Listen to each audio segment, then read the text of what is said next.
तो कांग्रेस के नेताओं को क्यों दिल्ली तलब किया गया? क्यों कांग्रेस के ही नेता गुनगुना रहे हैं कि चलो बुलावा आया है, दिल्ली ने बुलाया है?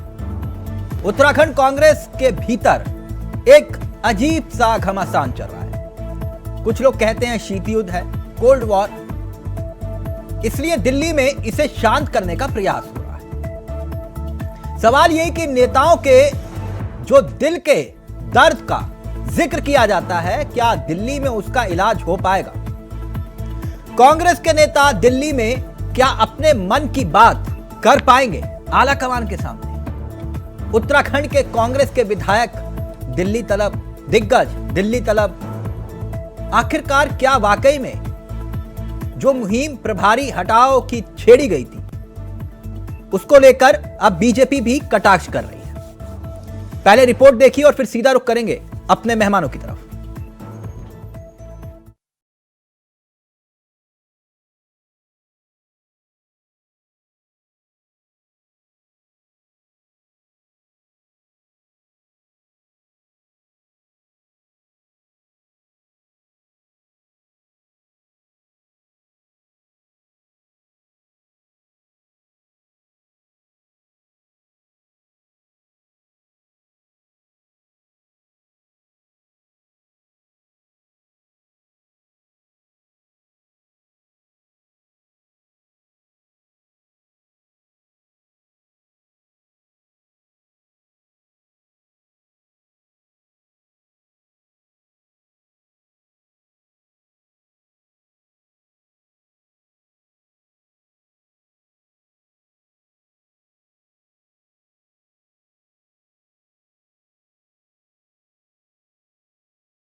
कार्यक्रम है।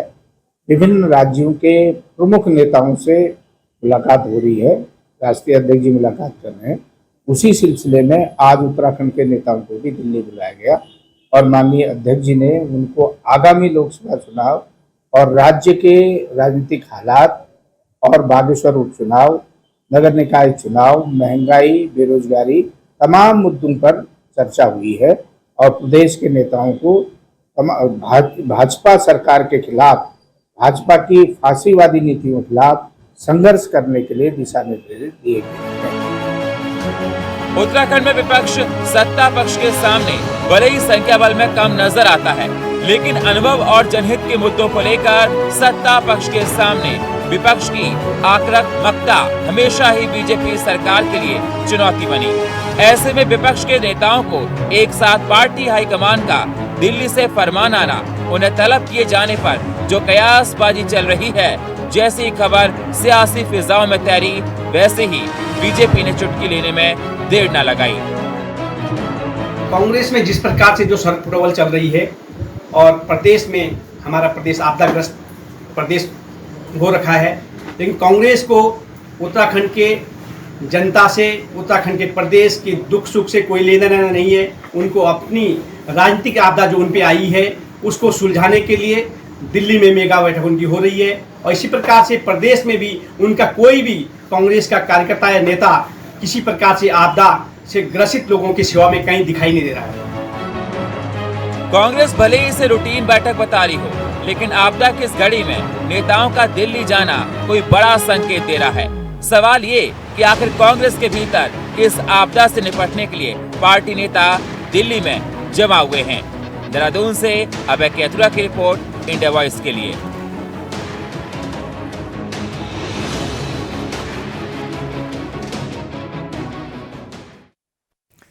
तो दिल्ली से बुलावा आया तो आया क्यों? आज इसी को लेकर चर्चा करेंगे। हमारे साथ मेहमान जुड़ रहे हैं, वो आपकी स्क्रीन पर होंगे। हमारे साथ इस वक्त इस कार्यक्रम का हिस्सा देवेंद्र भसीन साहब जुड़ गए हैं, बीजेपी के चेहरे हैं। राजेश चमोली साहब हमारे साथ जुड़ गए हैं, कांग्रेस के चेहरे हैं। राजेश बिष्ट हमारे साथ जुड़ गए हैं, आम आदमी पार्टी के चेहरे हैं। आप तीनों का बहुत बहुत स्वागत है। सबसे पहले राजेश चमोली भाई, जरा उत्तराखंड की आवाम को बताइए कि आखिरकार दिल्ली से बुलावा आया तो आया क्यों, क्या वजह है? जी तिलक भाई, बिल्कुल ये रूटीन प्रक्रिया है पार्टी की। इससे पूर्व में महाराष्ट्र की बैठक दिल्ली में बुलाई गई थी। हाँ। उसके बाद छत्तीसगढ़ की बुलाएगी, राजस्थान की बुलाएगी, कर्नाटक बुलाएगी, आसाम बुलाएगी, और इसी क्रम में उत्तराखंड का आज जो टर्न था उसमें हमारे उत्तराखंड के शीर्ष नेतृत्व को दिल्ली बुलाया गया।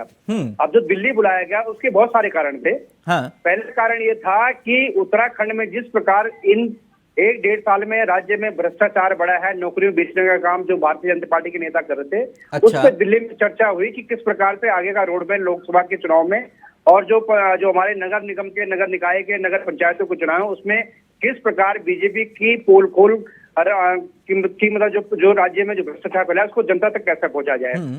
तीसरी चर्चा हुई अग्निवीर पे, जिसमें हमारे प्रभारी जी ने और प्रदेश अध्यक्ष जी ने दिल्ली में प्रेस की कि उत्तराखंड का सबसे बड़ा वर्ग जो हमारा गढ़वाल रेजिमेंट और कुमाऊं रेजिमेंट का जो यहाँ पर घर है, वहाँ के जो युवाओं को जो नौकरी जो अग्निवीर के माध्यम से जो नौकरी खत्म करने का काम भारतीय जनता पार्टी के नेताओं ने किया है। जो योजना एक लॉन्ग टर्म योजना थी उसको 4 साल पर सीमित करने का जो काम किया है, उसमें राज्य में किस प्रकार युवाओं को जागृत करने का किस प्रकार मतलब एक प्रदर्शन की तैयारी के लिए रूप में कि प्रदेश में पूरे भ्रमण के रूप में प्रदेश भर में अग्निवीर के खिलाफ एक पब्लिक के बीच में जाया जाए, युवाओं के बीच में जाया जाए, इस योजना की पोल खोल करने के लिए दिल्ली बुलाया गया।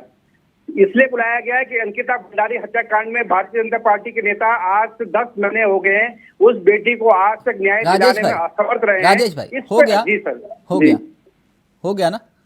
अब मैं बताऊं क्यों बुलाया गया था। ये आपके सूत्र होंगे, आपको मालूम चला होगा इसलिए बुलाया गया था, लेकिन मेरे पास भी कुछ सूत्र है, मैं बता देता हूं क्यों बुलाया गया था। एक कैटेगरी बनाई है कांग्रेस ने, बोले जो सबसे बवाली राज्य है, जहां पर सबसे ज्यादा आपस में ही बवाल है, उसको सीक्वेंस वाइज सुलझाते हैं। कैसे? उदाहरण के तौर पर सुन लो ना, आपने बोला जब मैंने रोका नहीं आपको। ये तो आप अपनी कहानी मैं आप ख्याली पुलाव तो मैं बता रहा हूं ना, अगर उदाहरण तर्क के साथ दूंगा मैं भाई चमोली जी, तर्क के साथ दूंगा ना, मैं तर्क के साथ दे रहा हूं। अगर तर्क पसंद ना आए, बोलो कि झूठ बोल रहे हो तो बोलना झूठ बोलो। अब सुन तो लो, या तो सुनना नहीं चाह रहे तो वो बात अलग है। बात सुनने को तैयार हूं, लेकिन वो बात नहीं सुनूंगा जो आप चाहेंगे। मैं मतलब आप चाह रहे हैं कि जो बात वो कहे वो बिल्कुल सही हो, ये कोई लॉजिक नहीं है तिलक भाई। मैं लॉजिक दे रहा हूं, मैं लॉजिक दे रहा हूं सर। बीजेपी में सर हर हफ्ते हर महीने दिल्ली नहीं जाते सर, होता है। अब सुन तो लो, अब लॉजिक तो सुन लो या तो लॉजिक नकार देना। लॉजिक नकार देना, मुझे कोई दिक्कत नहीं, लॉजिक नकार देना। जरा देश को सुनने तो दो ना, मैं लॉजिक के साथ बात कर रहा हूं। राजस्थान की बैठक हुई थी, आप सबको याद होगा। क्यों हुई थी मालूम है सबको? क्योंकि अशोक गहलोत और सचिन पायलट का विवाद चल रहा था। ठीक गलत नहीं बोल रहा ना चमोली भाई? विवाद सुलझा। अब सुन तो लो मेरी बात, अभी मैंने शुरू किया है प्रकरण। बीजेपी की तरह अब बवाल नंबर 2, अब रुकिए ना, अब देखो पूर्व मुख्यमंत्री दूसरे पर आरोप लगा रहा है कि खा रहे हैं, 40% कमीशन हो गया हमारे यहाँ। चमोली भाई अब सुन तो लो, अब ऐसा बोखलाहट मत जताओ कि मैं नब्ज पकड़ रहा हूं। मैं नब्ज नहीं पकड़ रहा, ऐसा क्यों बेचैन हो रहे हो? नब्ज नहीं, मैं आप क्यों बेचैन हो? रुक तो जाओ। चमोली भाई का ऑडियो, 1 मिनट चमोली भाई सुन लो, अच्छा लगेगा, अच्छा लगेगा। राजस्थान में सचिन पायलट और गहलोत जी का विवाद था, कांग्रेस ने सुलझाया। सचिन पायलट ने कहा कि हम साथ साथ हैं, बहुत अच्छी बात। अब इसके बाद छत्तीसगढ़ का नंबर आया। कांग्रेस ने कहा भूपेश बघेल और टीएस बाबा के बीच में विवाद, चलो टीएस जी को डिप्टी सीएम बनाओ, बोलो जय श्री राम, बात खत्म। अब सुनो तो सही, अब चमोली भाई गलत बोलूंगा तो बोलिएगा ना फिर आप। अब पूरी बात तो सुन लो। अब रुकिए 1 मिनट। फिर देर शाम एक और मैसेज आया कि कांग्रेस के नए प्रदेश अध्यक्ष छत्तीसगढ़ में बदले गए, नए प्रदेश अध्यक्ष नियुक्त किए गए। तीसरा प्रकरण, अब यह तय किया गया जो उत्तराखंड में बवाल चल रहा है प्रभारी हटाओ मुहिम का, इसलिए सबको दिल्ली बुलाओ, इस विवाद को भी सुलझा लो। चुनाव में जाने से पहले चमोली भाई कितने भी नारे लगाओ, कांग्रेस इस बात को जान चुकी है, जहां जहां जो बवाल है उसको जल्दी सुलझाओ ताकि संगठन मजबूत हो। अब बोलो तिलक चावला तुम झूठ बोल रहे हो, बोलो, आप इतनी हिम्मत है तो बोलो, ऑडियो उठाओ चमोली जी का। अब बोलो झूठ बोल रहे हो तुम, तिलक भाई बोलो। आपने बात रखी है, अगर उन पे भी अगर चर्चा हुई है तो क्या दिक्कत है? बीजेपी की तरह थोड़ी। हाँ तो ये मत बोलो ना अंकिता भंडारी हत्याकांड को लेकर वहां पे बैठक कर रहे थे, ऐसा झूठ मत बोलो। और ये गलत बात है चमोली भाई। नहीं नहीं, झूठ ये तो आपका नहीं तो ये तर्क थोड़ी ना हुआ कि वहां पे बैठ के आपदा हो रही है और हम तो आपदा को लेकर चिंतित हैं और दिल्ली में बैठक कर रहे हैं। क्या गजब बात करते हो चमोली भाई। नहीं तिलक भाई, मतलब बीजेपी की तरह की मुख्यमंत्री वहाँ कैबिनेट वो ले रहे, सत्र सरकार बुला दिया। अब ये अब एक मिनट, ये राजेश पिछली, एक मिनट रुको ना, एक मिनट रुको। आपके गले बात उतर रही है चमोली भाई जो बोल रहे हैं कि आपदा की बैठक आपदा को लेकर इतने चिंतित थे कि दिल्ली में जाके आला कमान ने कहा कि आओ दिल्ली में आपदा पर चिंता करेंगे। अरे चमोली भाई कम से कम ऐसी बात तो करो जो गले उतर जाए।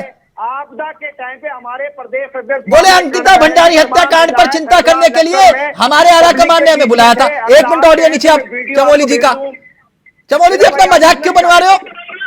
इतने अच्छे प्रवक्ता हो, इतने अच्छा बोलते हो, अपना मजाक बनवा रहे हो डिबेट में बैठ के। यार कैसी बातें कर रहे हो आप? हमारे मित्र हो, अच्छा नहीं लगता ऐसे कर रहे हो। राजेश भाई समझ में आया, ऐसी बात करते नहीं है चमोली जी। राजेश जी इतने अच्छे प्रवक्ता कह रहे हैं कि अंकिता भंडारी हत्याकांड को लेकर चिंतित है आला कमान, इसलिए दिल्ली बुलाया गया है और आपदा आ गई है इसलिए दिल्ली बुला लिया, कहा कि आओ आपदा पर चर्चा करें। ये ऐसी बातें बोल रहे हैं राजेश चमोली। हमारे तो इतने अच्छे मित्र हैं, पता नहीं कैसी बातें बोल रहे हैं आज। खुलकर नहीं बोल रहे कि आला कमान ने तय किया जहां बवाल है वहां खत्म करो। मैंने तर्क भी दे दिया तब भी नहीं मान रहे, बहस कर रहे हैं। राजेश जी मैं ये कहना चाहता हूँ भाइयों, इस समय जो सत्ता में है उन्हें भी दिल्ली में नजर किया जाता है। हाँ। हर हफ्ते में वो दिल्ली नजर आते हैं। हमारी सत्ता में बैठे हुए जो बीजेपी की सरकार के मुद्दे हैं वो भी दिल्ली आते हैं और जो सत्ता में नहीं है वो भी दिल्ली में नजर आते हैं। अब सवाल ये उठता है कि जब ये दिल्ली आते हैं आला कमान के पास तो उसके लिए क्या नहीं करा।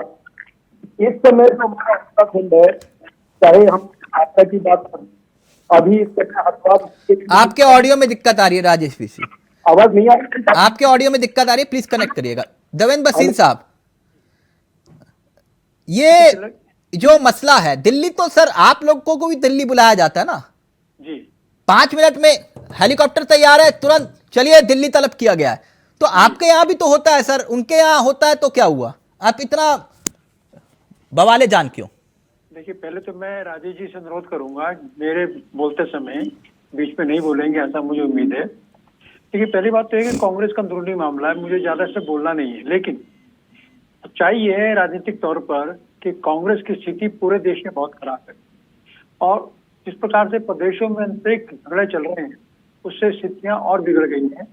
और उसी क्रम में जो अभी आपने जिक्र किया, अलग अलग राज्यों के जो प्रदेश नेता हैं उनको बुलाया जा रहा है और उत्तराखंड हम जानते हैं कि यहाँ पर भी स्थितियां बहुत खराब है। कांग्रेस का जो अंदरूनी झगड़ा है वो सड़कों पर भी है और लगातार बयानबाजी भी होती रहती है।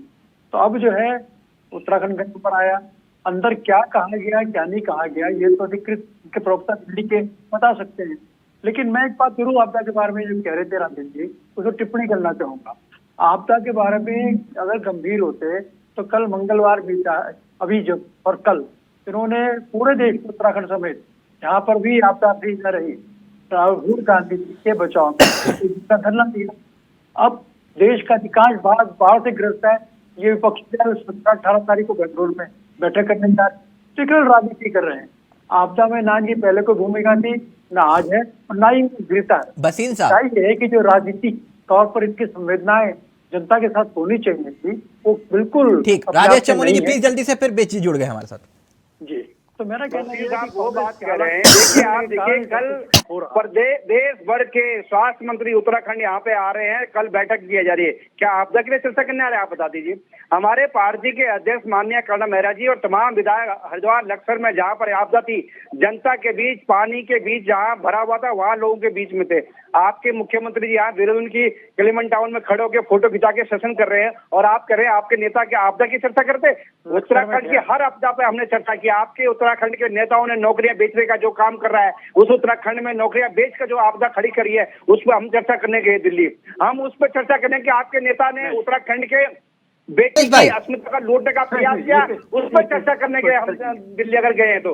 लेकिन आपके नेता किस लिए जाते हैं दिल्ली? आप बता दीजिए। आपके यहाँ तो मुख्यमंत्री का पता ही नहीं था, यहाँ बैठा मुख्यमंत्री। अच्छा, ओके,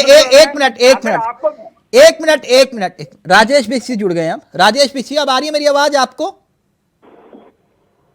राजेश जी जी भाई साहब, आवाज आ रही है? जी बिल्कुल आ रही है। जी भाई मैं कह रहा हूं राजेश चमोली जी कह रहे थे कि उत्तराखंड में आपदा आई और आपदा के तुरंत बाद आलाकमान ने कहा कि यहां दिल्ली में आओ और दिल्ली में बैठक करेंगे, आपदा को लेकर चिंता करेंगे। उन्होंने कहा अंकिता भंडारी हत्याकांड को लेकर इतने चिंतित आलाकमान, और उन्होंने कहा कि आओ दिल्ली में बैठ के आलाकमान चिंतित है, अंकिता भंडारी हत्याकांड पर चर्चा करेंगे। लगता है आपको कि ऐसे ही है या कुछ और कहानी है? मेरी बात उस टाइम अधूरी रह गई थी ऑडियो हाँ। की वजह से। मैं ये कहना चाहता हूँ भाई साहब, जो पार्टी इस समय सत्ता में उत्तराखंड के अंदर, हाँ उसे भी दिल्ली तलब किया जा रहा है। नहीं आप वो मैं बात एक कर रहा मिनट राजेश भाई, आप तीनों का रिमोट कंट्रोल दिल्ली के पास है। हाँ, नहीं, है वो ना? ठीक है, ये वो बोलो ठीक ना है, यार, बोलने में क्या दिक्कत है? नहीं, बोलो वो कि ठीक हमारा है। रिमोट कंट्रोल दिल्ली में है, जो बटन दबाते खींचे चले जाते हैं। जिस दिन उत्तराखंड में हमारी सरकार होगी, उस दिन हम वसीम साहब की जगह पर बैठकर इसका जवाब भी देंगे। लेकिन अभी हमारी सरकार यहाँ नहीं इतना है, हम मत सत्ता में छोड़िए, नहीं है। इतना मत छोड़िए, पंजाब वाले भी दिल्ली के बुलावे पर पूरे देश में घूम रहे हैं। सर अभी है ना? तो हम उत्तराखंड की बात कर रहे हैं ना। हाँ तो उत्तराखंड पे रहिए। मैंने नहीं, कहा कि आपके उत्तराखंड गले की मैं उतर वही रहे हैं कह रहा हूं। राजेश भाई, जो कह रहे हैं जी। कि भाई हम इसलिए परेशान हैं क्योंकि अंकिता भंडारी हत्याकांड और आपदा को लेकर हमारा आलाकमान चिंतित है, इसलिए बैठक बुलाई। मैं ये कह रहा हूं। मैं वही कहना चाह रहा था भाई साहब कि जिस भी समय आप देखिए, हमारे मुख्यमंत्री दिल्ली में ही तलब किए जाते हैं। कांग्रेस पार्टी सत्ता में नहीं है, उनके लीडर्स भी दिल्ली तलब किए जा रहे हैं। लेकिन उत्तराखंड के लिए लेकर क्या आते हैं, ये बहुत बड़ा सवाल है। आज हमारा प्रदेश जब इस तरह से आपदा में इतनी बड़ी परेशानी झेल रहा है, हाँ। आज हरिद्वार की तरफ आप देखिए, पूरा जिला हरिद्वार आप देखिए, पूरी बाढ़ग्रस्त इलाका हो चुका है। हाँ। आज आप पहाड़ को देखिए, वहां पे भूस्खलन बहुत मतलब हर जगहों पे होने को देख रहे जा रहे हैं। हाँ। लेकिन जब हम वहां पे काम की बात करते हैं, जमीन पे उतर के लोगों की सहायता की बात करते हैं, तो ना सत्ता के लोग दिख रहे हैं और ना विपक्ष दिख रहा है वहां पे। हाँ। आज आप आम आदमी पार्टी के कार्यकर्ताओं को देखिए, नैनीताल में इतना बड़ा भूस्खलन हुआ है, वहां आम आदमी पार्टी के कार्यकर्ता घर घर जाके राशन बांटने का काम कर रहे हैं। आप हरिद्वार की तरफ देखिए, हरिद्वार में जो हमारी टीम के लोग हैं, वो घर घर जाके पैकेट देने का काम कर रहे हैं, वहां से लोगों को निकालने का काम कर रहे हैं। हम सत्ता में नहीं है, हम एडमिनिस्ट्रेशन में हमारे लोग नहीं है, बावजूद इसके हमारे लोग सड़कों पे उतरे हुए हैं। वो सिर्फ इसलिए उतरे हुए हैं कि किसी तरीके से प्रदेश के लोगों को राहत मिल सके। और इन लोगों का फोटो सेशन और दिल्ली का आना जाना ही खत्म नहीं हो रहा है। मेरा सवाल इस बात से इसलिए था कि हम लोग ये चाहते हैं कि ऐसे मौके पे सभी मिलकर काम करें। बहुत इस अच्छी समय बात। तो होना ये चाहिए राजेश कि भाई। तीनों पार्टियों के लोग सड़कों पे आए और लोगों की जिस तरीके से मदद बहुत हो अच्छी सकती बात। है, वो मदद करें। नहीं बहुत अच्छी तो बात। मेरा ये मानना है भाई साहब। नहीं बहुत अच्छी बात है। आ रहा हूं वसीम साहब आपके पास। एक छोटी सी मेरी दरख्वास्त और है, मैंने कल कांग्रेस के नेता थे उनसे जुड़े थे, वो उनसे भी मैंने यही कहा था कि आप लोगों ने जो अपना जो कह रहे हो आप लोग कि हम सड़कों पर उतर के काम कर रहे हैं, बहुत अच्छी बात है, करना चाहिए। जिन जिन जिला अध्यक्षों को, क्योंकि आपका संगठन अभी तक खड़ा नहीं हुआ है, लेकिन फिर भी जो गिने चुने लोग हैं उनके नंबर, जगह, एक मिनट सर, एक सुन लीजिएगा, जगह, नंबर और लोकेशन के साथ जो है एक नंबर जारी करिए कि यहां पर अगर फंसे हो तो ये दिक्कत, इनका नंबर फोन करिए, ये हमारे जिला अध्यक्ष पहुंचेंगे। वो सूची के साथ एक बार नंबर दे दो मुझे, तो मैं सार्वजनिक रूप से दिखा दूं। राजेश पिशी, ये नंबर है आम आदमी पार्टी के नेता के साथ। उपलब्ध करवा देंगे सर? बिल्कुल करा देंगे सर। हाँ उपलब्ध करवा दीजिए, मैं अभी ऑन एयर बोल दूंगा, मुझे कोई दिक्कत नहीं है। बिल्कुल ठीक है। ठीक है, आप खुद ही बता दीजिएगा, ये हमारे जिलाध्यक्ष कोई फंसे यहां पर तो हमारे इन जिलाध्यक्ष को फोन करें, ये सुविधा उपलब्ध मिल जाएगी आपको। हाँ लिस्ट ढूंढिए और करवाइएगा। आपको 2-3 नंबर में आपको बता देता नहीं 2-3 नंबर नहीं, 13 जिले हैं, 13 जिलों में बताओ, आपका संगठन है ना, 13 जिलों के नंबर बताओ मुझे, जहां पे लोगों को राहत की व्यवस्था और जो हमारी टीम। हाँ मैं वही कह रहा हूं, उपलब्ध करवाओ ना। उदाहरण के तौर पर अगर कोई चमोली में फंसा है तो उसका नंबर तो मैं आप ऑन एयर ट्राई करवा देता हूं। चमोली से कोई ऐसी घटना के लिए अगर हमारे साथी वहां पहुंचे, उत्तरकाशी में होगा, उत्तरकाशी में नंबर 2, उधम सिंह नगर। छोड़ो ना आप सर, उधम सिंह नगर में भी बाढ़ आई। क्यों उत्तरकाशी में नहीं है क्या? उत्तरकाशी में नहीं है? बिल्कुल होगी। लक्सर वाले का दे दो मुझे नंबर आप। मैं आपको हरिद्वार की टीम, रुड़की और लक्सर। हाँ हरिद्वार वाले का ही दे दो, कोई बात नहीं, मैं लाइव में ट्राई करवाता हूँ। हाँ मैं करवा देता हूँ आपको। हाँ अभी उपलब्ध करवाइए जी, करवाइए आप। हाँ एक नंबर लिखिए। हाँ ऑन एयर मेरे सहयोगी नंबर लिखिए और लाइव में तैयार फोन करिएगा। राजेश पीसी, नंबर 1 मिनट रुकिए, मेरे सहयोगी नोट कर रहे हैं, नंबर नोट करिए और फोन करिएगा लाइव में ही, आराम से बताइए। पीसी बताइए सर। 94120 94120 71777 71777 नाम बताइए। प्रदेश उपाध्यक्ष नरेश शर्मा जी। नंबर एक बार फिर से रिपीट कर दीजिए सर। 94120 71777 777 जी। इनका नाम क्या है सर? इनका नरेश शर्मा जी है, हरिद्वार से। नरेश शर्मा जी को फोन मिलाइए प्लीज पीसीआर, और बताइए कि इंडिया वॉइस से बोल रहे हैं। पहले खाली इतना बताइएगा कि मदद चाहिए और फोन मिलाइए। 777 लास्ट में 777 बताया ना आपने? बिल्कुल भाई साहब। 777 ठीक, फोन मिलाइए सर। अभी फोन मिला रहे हैं लाइव में। खैर बसीन साहब ये कह रहे हैं आपदा में मदद होनी चाहिए, बात तो बिल्कुल सही। राजेश भाई ने कहा बाकी जिले छोड़ दो, पहले हरिद्वार वाले को फोन मिलाओ, मैं लाइव में मिलवा रहा हूं। हाँ बसीन साहब बात तो बिल्कुल सही कह रहे हैं ना। नहीं देखिए, ऐसा है कि जहां तक आम आदमी पार्टी का मसला है वो ठीक है, जो मर्जी कह लें, लेकिन मैं ये कहना चाहता हूं कि अभी जो बात आई कि केंद्र से मदद मिलनी चाहिए, हमारे प्रधानमंत्री जी तो स्वयं मुख्यमंत्री जी से बात कर रहे हैं कि आप अपडेट दीजिए और जो आपको सहायता चाहिए लाइव में फोन पैच करिएगा, मैं बात करूंगा डायरेक्ट। और प्रधानमंत्री जी खुद इस बारे में चिंता करके केवल उत्तराखंड नहीं वहीं से फोन मिला के लाइव में फोन। एक मिनट बसीन साहब, मैं थोड़ा अलग किस्म का हूं। राजेश जी ने जो नंबर दिया वो लाइव पैच करिए, सीधा डायरेक्ट रिंग जानी चाहिए यहां से। जी बसीन साहब, मैं ये कह रहा था कि हमारे प्रधानमंत्री जी ने हमारे मुख्यमंत्री जी से सीधी बात करके यहाँ का अपडेट लिया और केंद्र द्वारा लगातार हमको मदद की जा रही है। सरकार अपने पूरे तरीके से काम कर रही है, हमारा संगठन लगा हुआ है, हमारे विधायकों को कहा गया है कि अपने क्षेत्र में रहें और संगठन के कार्यकर्ता भी लगे हुए हैं। तो हम तो धरातल पर दिखाई दे रहे हैं, लेकिन कांग्रेस के आम आदमी पार्टी के कोई दिखाई दे रहे हो तो मुझे तो ऐसा नहीं लगता। हाँ, डिबेट में कहने के लिए बड़ा आसान हो जाता है। और दूसरी बात मैं एक और कहना चाहूंगा कि आम आदमी पार्टी के मित्र जो बात कर रहे हैं, राजनीति की बात कर रहे हैं, भाई हमारे उन्होंने तो नंबर उपलब्ध करवा दिए। आपके पास तो दुनिया का सबसे बड़ा संगठन है। आप बताइए, आपने अपने जिलाध्यक्ष को तो नियुक्त किया होगा ना? जी हाँ, जिलाध्यक्ष को किया हमने। 13 के कितने आपके संगठनात्मक रूप से? शायद 14 जिले हमारे, एक महानगर को हमने बना करके देहरादून जिले को 2 हिस्से में। तो आपके नेता सड़कों पर हैं? होंगे बिल्कुल। नहीं होंगे नहीं सर, हैं या नहीं? देखिए हैं, बिल्कुल है। आप नंबर उपलब्ध करवा दीजिए। ये एक मिनट, डायल किया गया नंबर अभी व्यस्त है। ये सर एक रिंग में व्यस्त हो गया नंबर। एक मिनट रुकिए, एक मिनट रुकिए बसीन साहब। देख रहे हो राजेश जी, मैं तो लाइव में सब कुछ चेक कर लेता हूं। वो ठीक है, एक रिंग में जो है नंबर बिजी हो गया। सर वो आपका कहना ठीक है कि एक रिंग में वो हो गया। कई बार आदमी अपने आप ही तो व्यस्त हो सकता है ना सर, यही तो है, आप नेता मैं है एक ना। नंबर और दे आप देता कह हूं, रहे हो, सुनिए। अब आप खुद ट्राई करिए, उनको बोलिए कि इंडिया वॉइस से फोन आ रहा है। मैं अभी उनको पिक करने को बोलता हूँ। हाँ बोलिए। फिर मिला दिया सर मैंने। राजेश जी फिर फोन मिला दिया लाइव में। ठीक करा? ठीक किया ना? जी हाँ, मैं इसी किस्म का हूं, मैं सब कुछ लाइव चेक करवा लेता हूँ। नहीं, ऐसे होने से ही काम बनते हैं भाई साहब। संदेश तो जाएगा यहाँ से हाँ, कि जो पार्टी का संगठन कमजोर है उसके बाद फील्ड पे है। देख लो, उत्तर नहीं दे रहा।